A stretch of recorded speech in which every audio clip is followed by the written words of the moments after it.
Former Brazilian President Luiz Inácio Lula da Silva will be imprisoned while he appeals his corruption conviction, the country's Supreme Court has ruled.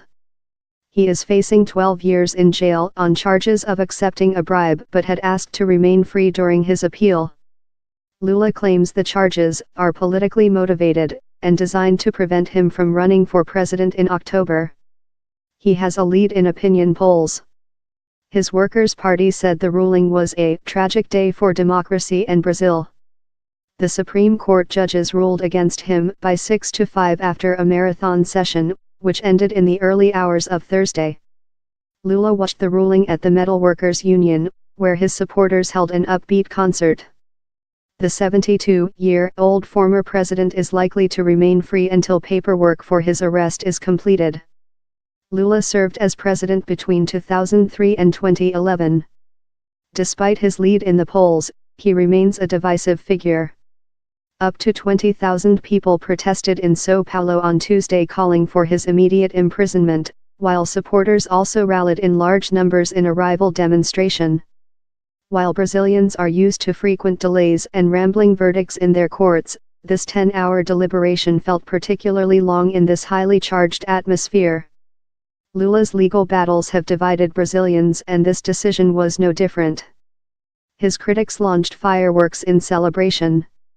Lula's supporters went home angry about what they say is an affront to democracy and a coup. Lula's critics though see this as a victory. He's a politician who's been proven to be corrupt at the highest level, they say, and deserves to be behind bars, within days that could become a reality, crushing his hopes of returning to power. This has been a massive fall from grace for a man who was once one of the world's most loved politicians. It was a historic day for Brazilian politics too.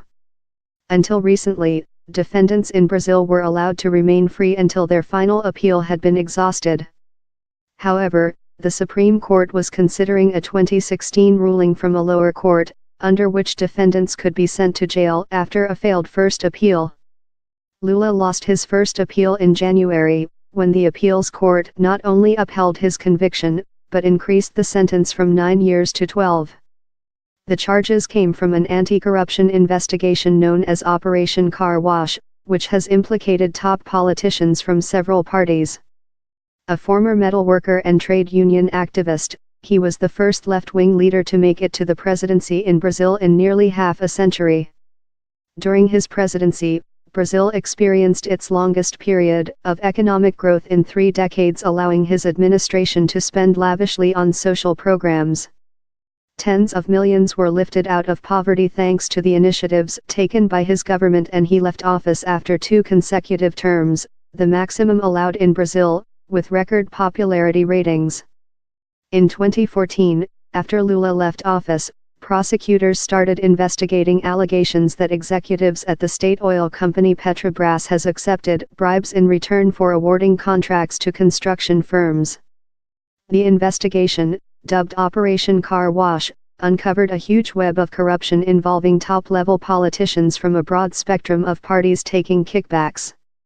Lula himself was convicted of receiving a renovated beachfront apartment worth some 3.7 million reais, £790,000, as a bribe by engineering firm OAS. The defense says Lula's ownership of the apartment has never been proven and that his conviction rests largely on the word of the former chairman of OAS, himself convicted of corruption. Lula has described the battle against his conviction and prison term as a continuation of his fight against Brazil's military rule, which came to an end in 1985. I did not accept the military dictatorship, and I will not accept this dictatorship of the prosecutors, he told a gathering of supporters on Monday.